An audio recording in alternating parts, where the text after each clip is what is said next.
75 साल का एक आदमी रोज 14 पानी के कैन मंगवाता था। डिलीवरी वाला इसे संदिग्ध समझने लगा और उसने पुलिस को बुला लिया। जब दरवाजा खुला तो सबकी आंखें खुली की खुली रह गईं। मेरा नाम राहुल है। मैं भोपाल के एक शांत रिहायशी इलाके में एक छोटी सी पानी सप्लाई एजेंसी में काम करता हूं। काम मेहनत भरा है, लेकिन इससे मेरी रोजी रोटी चलती है। मेरे ग्राहकों में एक 75 साल के बुजुर्ग आदमी थे, जिन्होंने मेरी जिंदगी पर गहरी छाप छोड़ दी। वह हर दिन 20 लीटर के 14 पानी के कैन मंगवाते थे, बिना एक भी दिन छोड़े। पहली बार ऑर्डर देखकर मुझे लगा कि शायद उन्होंने कोई ढाबा खोला है या आस पड़ोस वालों के लिए पानी मंगवाते होंगे। लेकिन जब मैं उनके घर पहुंचा तो देखा कि वह एक सुनसान गली के आखिर में बने पुराने साधारण से मकान में अकेले रहते थे। अजीब बात यह थी कि वह मुझे कभी घर के अंदर नहीं आने देते थे। बस दरवाजा थोड़ा सा खोलते, पैसे एक लिफाफे में रखते और इशारे से कहते कि मैं कैन बाहर रख दूं। मैं सारे 14 कैन दरवाजे के पास रख देता और पीछे हट जाता। घर के अंदर से कोई आवाज नहीं आती थी। मेरे मन में सवाल उठता रहा, एक अकेला आदमी रोज इतना पानी कैसे इस्तेमाल कर सकता है। 2 हफ्तों के बाद शक और गहरा गया। आमतौर पर तो एक बड़ा परिवार भी हफ्ते में 1-2 कैन ही इस्तेमाल करता है, और यह आदमी रोज 14 कैन खत्म कर रहा था। एक दिन मैंने हिम्मत करके उनसे धीरे से पूछा, काका, आपको रोज इतना पानी क्यों चाहिए? उन्होंने बस हल्की सी मुस्कान दी, कुछ नहीं बोले। शांति से दरवाजा बंद कर लिया। उस मुस्कान में कुछ रहस्यमय था, जिसने मुझे बेचैन कर दिया। मैं सोचने लगा, क्या कोई उन्हें धोखा दे रहा है, या फिर इस घर में कुछ अजीब हो रहा है।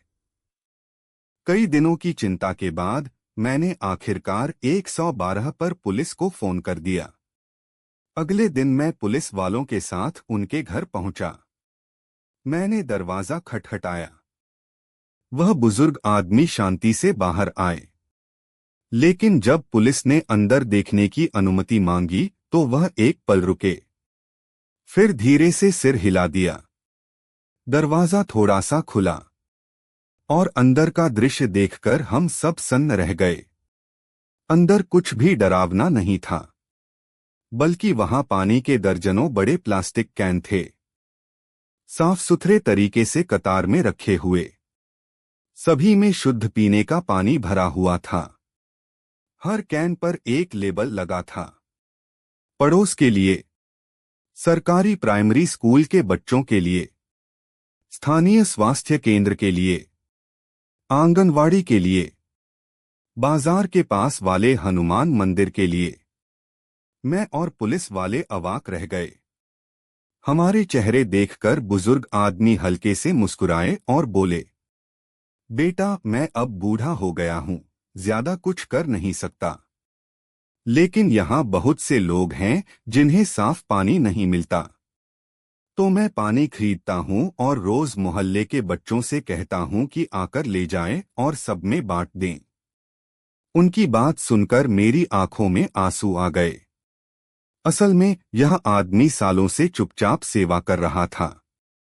ये रोज के 14 कैन उसकी तरफ से गर्मी में प्यासे बच्चों के लिए प्रेम का उपहार थे। एक पुलिसवाले ने भावुक होकर पूछा, आप जो कर रहे हैं वह बहुत महान है, आपने किसी को बताया क्यों नहीं?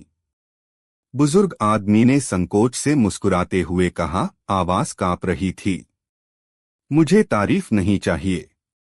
जब तक सबको पीने का साफ पानी मिल रहा है, मुझे सुकून है। हमें बाद में पता चला कि वह भारतीय सेना के सेवानिवृत्त सैनिक थे। उन्होंने अपने जीवन में संघर्ष और पानी की कीमत दोनों देखी थी। अब अपनी पेंशन से वे यह पानी खरीदकर सब में बांटते थे। उस दिन हम सबका दिल भर आया। उस दुबले पतले लेकिन विशाल दिल वाले इंसान की तस्वीर हमेशा के लिए हमारे मन में बस गई। उसके बाद मैं सिर्फ पानी पहुंचाने वाला नहीं रहा, मैंने उनकी मदद करनी शुरू कर दी। स्कूलों, आंगनवाड़ियों और जरूरतमंद परिवारों तक पानी पहुंचाने में धीरे धीरे पूरे मोहल्ले को उनकी कहानी पता चल गई। लोग आगे आए, किसी ने पैसे दिए, किसी ने मदद की। एक महीने बाद जब मैं फिर पहुंचा तो उनका आंगन जिंदगी से भरा हुआ था। बच्चे पानी के कैन उठाए हंस रहे थे, खेल रहे थे, और वह बुजुर्ग आदमी, उनकी आंखों में सच्ची खुशी की चमक थी। तभी मुझे समझ आया, कभी कभी जो चीज अजीब लगती है उसके पीछे सबसे खूबसूरत सच्चाई छुपी होती है। अगर उस दिन मैंने चिंता न की होती, अगर मैंने पुलिस को न बुलाया होता, तो शायद मैं उस आधे खुले दरवाजे के पीछे छिपे इतने बड़े दिल को कभी न देख पाता। आज भी जब मैं उस 75 साल के आदमी के बारे में सोचता हूं, जो रोज 14 पानी के कैन मंगवाता था, तो मेरा दिल उम्मीद से भर जाता है। इस भागदौड़ भरी दुनिया में आज भी कुछ लोग हैं जो चुपचाप भलाई बोते हैं और दुनिया को थोड़ा और इंसानियत से भर देते हैं। कहानी अच्छी लगी हो तो लाइक, कमेंट, शेयर और फॉलो जरूर करें जी। और साथ ही साथ लाइक, कमेंट, शेयर भी करना। मैं आपका भाई सुजान सिंह शेखावत,